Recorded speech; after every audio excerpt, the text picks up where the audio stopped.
अब हम बात करेंगे वेव ऑप्टिक्स के दूसरे फिनोमिनन की, that is called diffraction of light. Diffraction का मतलब क्या होता है कि जब आपकी लाइट के रास्ते में कोई ऑब्स्टेकल आए या कोई ओपनिंग आए, दोनों ही जो हो वो आपकी वेवलेंथ के ऑर्डर के हों, तो उस केस में क्या होता है कि लाइट जो है वो वेव होने के कारण बिखर जाती है, उसका डिफ्रैक्शन हो जाता है। यहाँ आप देख सकते हो अगर ऑब्स्टेकल का साइज जो है वो आपकी वेवलेंथ के साइज का है, तो क्या होगा, आपकी लाइट जो है वो बिखर जाएगी और यहाँ जहाँ शेडो बननी चाहिए थी वहाँ भी लाइट पहुँचेगी, इसलिए बिहाइंड द ऑब्स्टिकल आपको डार्क स्पॉट नहीं मिलेगा। इसी तरीके से क्या होगा कि अगर आपकी कोई ओपनिंग है बट वो ऑर्डर ऑफ वेवलेंथ की है तो भी आपकी लाइट बिखर जाएगी, तो केवल आपको स्क्रीन पर इसी पार्ट पर ब्राइटनेस नहीं मिलेगी, इसके बियॉन्ड भी आपको ब्राइटनेस मिलेगी, क्योंकि वेव जो है वो बिखर के वहाँ पहुँच जाएगी। ये जो टेंडेंसी है लाइट की बिखरने की, इसको हम क्या कहते हैं, diffraction of light, deviation of light from its rectilinear propagation tendency. तो रेक्टिलिनियर प्रोपगेशन जो होता है, सीधी लाइन में चलने की जो आदत होती है, उससे ये बिखरने का जो प्रोसेस है इसको हम डिफ्रैक्शन कहते हैं। डिफ्रैक्शन में हम फ्रॉनहोफर डिफ्रैक्शन की बात करते हैं, जिसमें कि हमारी स्क्रीन, हमारा सोर्स और हमारी स्क्रीन दोनों ही इनफाइनाइट डिस्टेंस पे होते हैं। ये बनाया जाता है आपके कॉन्वेक्स लेंस की मदद से फ्रॉम द डिफ्रैक्टिंग डिवाइस, और पैटर्न जो है वो इमेज ऑफ सोर्स होती है मॉडिफाइड बाय डिफ्रैक्शन इफेक्ट्स।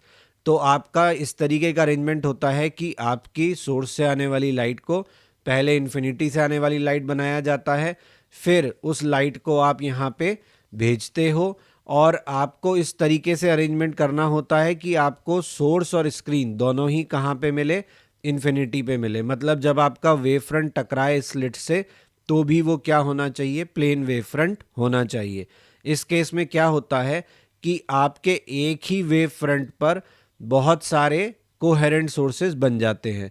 तो कहिए कि डिफ्रैक्शन जो है बेसिकली वो इंटरफेरेंस का ही एग्जाम्पल है, बस इसमें जो इंटरफेरेंस हो रहा है उसके लिए हम दो सेपरेट सोर्सेज नहीं बनाते, एक ही वेव फ्रंट के मल्टीपल पॉइंट्स जो हैं वो इंटरफेरेंस दिखाते हैं, वो कोहेरेंट सोर्सेज बन जाते हैं। वंस अगेन यहाँ पे सेंट्रल मैक्सिमा होता है और किसी पॉइंट पी पर हमें पार्ट डिफरेंस मिलता है। Diffraction at single slit, double slit दोनों ही एग्जाम्पल हैं किसके, फ्रॉनहोफर डिफ्रैक्शन के। पार्ट डिफरेंस किसी भी पॉइंट पर हमें जो मिल रहा है वो a/2 साइन थीटा लिखा जाता है। थीटा क्या है, a/2 क्या है, a इनके मतलब आप कहिए स्लिट विड्थ है, ठीक है। तो ये स्लिट विड्थ है, तो पार्ट डिफरेंस किसी भी पॉइंट पे क्या लिखा जाएगा, a/2 साइन थीटा, जहां थीटा ये वाला एंगल होगा। ओ पर यानी कि सेंट्रल मैक्सिमा पर, from all points in the slit travel same distance and are in same phase. तो ऊपर जब आपके पॉइंट पहुंचती है, आपकी वेव पहुंचती है, तो सभी पॉइंट से आने वाली जो वेव है वो सेम डिस्टेंस चलती है और वो सभी किस में होते हैं, सेम फेज में होते हैं। मतलब ओ के ऊपर नीचे से आप कोई भी पॉइंट लीजिए तो उनके लिए ये कंडीशन होगी, यानी वो आपका सेंट्रल मैक्सिमा बनेगा। पॉइंट पी पर आपका जो पार्ट डिफरेंस होगा वो a/2 साइन थीटा होगा। अगर a/2 साइन थीटा λ/2 के बराबर है, यानी मिनिमा की कंडीशन, डिस्ट्रक्टिव इंटरफेरेंस, तो 2 से 2 कैंसिल हो गया, तो a साइन थीटा बराबर लैम्डा बन गया फर्स्ट मिनिमा। अगर फर्स्ट मिनिमा आपका बनना है पी पर, तो कंडीशन क्या हुई, a साइन थीटा बराबर लैम्डा, और अगर nth मिनिमा बनना है तो a साइन थीटा बराबर n लैम्डा। कई लोगों को लगता है कि यहाँ पे YDSE से उल्टा रिजल्ट आता है, तो आप कह सकते हैं कि ये YDSE से उल्टा रिजल्ट है, बट ओरिजिनली ये आया तो उसी तरीके से है जिस तरीके से YDSE में सॉल्व करते थे, ऑड मल्टीपल लिया है, लेकिन यहाँ पे बाई टू जो हैं वो कैंसिल हो गए, तो हमारे पास जो कंडीशन निकल के आई वो देखने में वैसी है जैसे कि YDSE के ब्राइटनेस की कंडीशन या ब्राइट फ्रिंज की कंडीशन। खैर आगे बढ़ते हैं, angular position of first minima. अब आप सोच रहे होंगे मैं बार बार मिनिमा की बात ही क्यों कर रहा हूँ, मैक्सिमा की क्यों नहीं कर रहा। तो यहाँ थोड़ी सी कहानी डिफरेंट है। यहाँ क्या होता है कि आपका जो सेंट्रल मैक्सिमा है उसकी विड्थ जो है वो सबसे ज़्यादा होती है। मतलब YDSE की तरह या इंटरफेरेंस की तरह नहीं होता कि आपकी सभी फ्रिंजेस जो हैं वो सेम विड्थ की बनती हैं। यहाँ पर आपका जो सेंट्रल मैक्सिमा है वो सबसे ज़्यादा विड्थ का बनता है, उसके बाद आपकी विड्थ जो है वो वेरी करती है, इंटेंसिटी भी वेरी करती है। तो यहाँ पे हम सेंट्रल मैक्सिमा की जो पोजीशन मतलब जो विड्थ है वो हम मिनिमा से निकालते हैं। क्यों, क्योंकि मैक्सिमा के बाद क्या आता है, मिनिमा। तो हम ये निकाल लें कि पहला मिनिमा कहाँ बन रहा है। अगर हमें मालूम पड़ गया कि angular position of first minima theta है, तो angular spread of central maxima क्या हो जाएगा, 2 थीटा हो जाएगा। फिर डिफ्रैक्शन की कंडीशन क्या है कि आपका लैम्डा अगर ए से बड़ा हुआ तो फिर आपको कोई डिफ्रैक्शन पैटर्न देखने को नहीं मिलेगा। आपका लैम्डा जो है वो ए से बहुत छोटा हुआ तो उस केस में आप थीटा बराबर क्या यूज़ कर सकते हो, लैम्डा बाय ए। वैसे आइडियल कंडीशन है कि lambda should be order of a. जैसा कि मैंने कहा था, विड्थ ऑफ सेंट्रल मैक्सिमा क्या हो जाएगा, डबल हो जाएगा। विड्थ ऑफ अदर फ्रिंजेस क्या हो जाएंगी, इसकी हाफ हो जाएंगी। अगर हम कहते हैं कि I naught intensity of central maxima है, तो इंटेंसिटी ऑफ nth मैक्सिमा क्या हो जाएगी, 4I0 अपॉन 2n+1 का होल स्क्वायर पाई स्क्वायर। यहाँ से आप अलग अलग इंटेंसिटीज़ के रेशियो निकाल सकते हो, सेंट्रल का, फिर सेकेंडरी मैक्सिमा का, first secondary maxima, second secondary maxima. यहाँ पे जो मैक्सिमा सेंट्रल के अलावा बनते हैं उनको सेकेंडरी मैक्सिमा बोला जाता है। इंटेंसिटी कर्व देख सकते हो आप, जिसमें क्लियरली आपको दिख रहा है कि सेंट्रल मैक्सिमा की इंटेंसिटी सबसे ज़्यादा है, उसके बाद आपकी इंटेंसिटी जो है वो डिक्रीज होती जा रही है। तो यहाँ पे हम डिफरेंस देख रहे हैं बिटवीन इंटरफेरेंस एंड डिफ्रैक्शन। पहला difference, it is the phenomenon of superposition of two waves coming from two different coherent sources.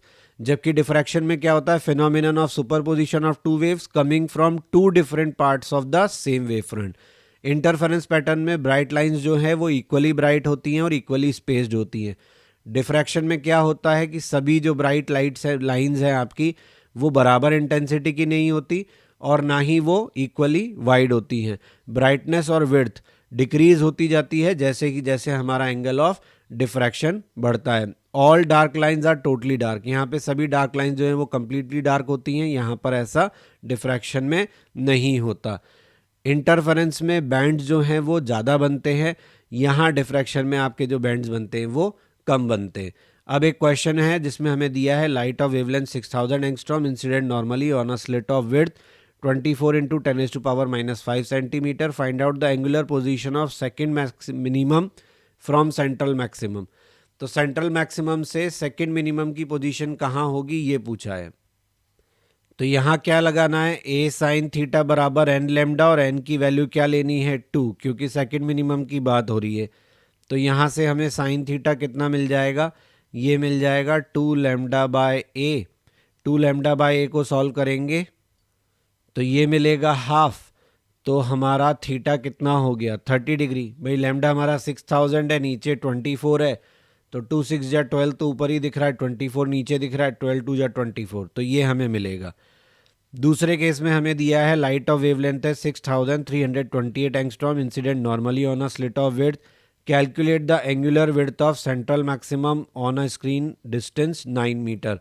Screen का हमसे डिस्टेंस दिया हुआ है और विड्थ ऑफ सेंट्रल मैक्सिमम से पूछा है। तो मैंने आपको अभी ऊपर फॉर्मूला बताया था, क्या था आपका सेंट्रल मैक्सिमम की विड्थ का, एंगुलर विड्थ पूछा है हमसे, तो एंगुलर विड्थ के लिए हम लगाएंगे 2 लेमडा बाय ए। तो लेमडा का वैल्यू 6228 और ए का वैल्यू 0.2 mm। और हमें क्या है कि इसको डिग्री में कन्वर्ट करना है, तो 180 अपॉन पाई से मल्टीप्लाई कर देंगे, तो 3.14 और 6.328 कोई ना कोई रिलेशन हमें यहाँ से दिख रहा है, इसे सॉल्व करेंगे तो ये लगभग हमें देगा 0.36 डिग्री। तो ये एंगुलर विड्थ हो गई सेंट्रल मैक्सिमा की। जनरली यही पूछा जाता है क्वेश्चन में rather than the linear width. फिर क्वेश्चन में दिया है slit of width illuminated by monochromatic light, wavelength दिया है, नॉर्मल इंसिडेंस है, वैल्यू ऑफ ए पूछा है, यानी स्लिट विड्थ का वैल्यू पूछा है जब फर्स्ट मिनिमा फॉल करे at an angle of diffraction 30 degree, first maxima fall करे at an angle of diffraction of 30 degree. तो यहाँ पे क्या लगाएंगे, इस वाले केस के लिए साइन थीटा बराबर लेमडा बाय ए, और मैक्सिमम वाले केस के लिए साइन थीटा बराबर, अब लेमडा बाय 2a मत लिखना, क्यों, क्योंकि वो तब होता है जब आपका प्राइमरी मतलब जो फर्स्ट मैक्सिमा बन रहा हो उसमें पहला सेंट्रल पे मैक्सिमा बने, उसके बाद वाले को आप फर्स्ट मैक्सिमा बोलो। यहाँ पे तो सेंट्रल मैक्सिमा बन गया, उसके बाद मिनिमा, उसके बाद मैक्सिमा, तो यहाँ पे गिनती क्या आएगी 3 लेमडा बाय 2a। ये इंपॉर्टेंट बात है, इस बात का ध्यान रखना, ठीक है ना। सेंट्रल मैक्सिमा ऑलरेडी आपका यहाँ पे ब्राइट है, उसके बाद आपका पहला मिनिमा बना और उसके बाद आपका मैक्सिमा बना। तो मैक्सिमा की पहले तो कंडीशन ही बदल गई, एन लेमडा की जगह 2n+1 लेमडा बाय 2 हो गया है। उसमें भी आपका सेंट्रल मैक्सिमा जो है आप उसको यहाँ काउंट नहीं कर रहे हो, उसको तो हम सेंट्रल बोलते हैं। पहला मैक्सिमा जो हम गिनते हैं वो फर्स्ट मिनिमा के बाद से गिनते हैं। तो दोनों सिचुएशन में आपको यहाँ वैल्यू रख के निकालनी है। तो साइन 30 डिग्री 1/2 यानी ये रखना है 1/2 बराबर लेमडा बाय ए के। तो ए बराबर यहाँ आ गया 2 लेमडा, यहाँ 1/2 बराबर 3 लेमडा बाय 2 ए के। तो ए बराबर कितना आ गया 3 लेमडा। तो ये आएगा हमारा 1.3 इंटू 10⁻⁻6 मीटर, और ये आएगा 1.95 into 10⁻⁻6 metre. Please like share and subscribe my channel, press bell icon for important notifications and update, ताकि टाइमली आपको सभी इंपॉर्टेंट अपलोड्स मिलते रहें। आप हमारा ब्लॉग भी विजिट कर सकते हैं, दैट इज़ क्वेश्चन नहीं बनता blogspot.com, जहाँ पे आपको सभी लेक्चर्स के रिटन फॉर्मेट में जो नोट्स हैं वो अवेलेबल हैं और क्वेश्चंस के सोल्यूशन अवेलेबल हैं। आपको कोई सजेशन है तो आप मुझे मेल कर सकते हैं, मेरा मेल आईडी यहाँ दिया हुआ है। फेसबुक पेज और इंस्टा पे आप टिप्स ऑफ द डे के लिए ज्वाइन कर सकते हैं।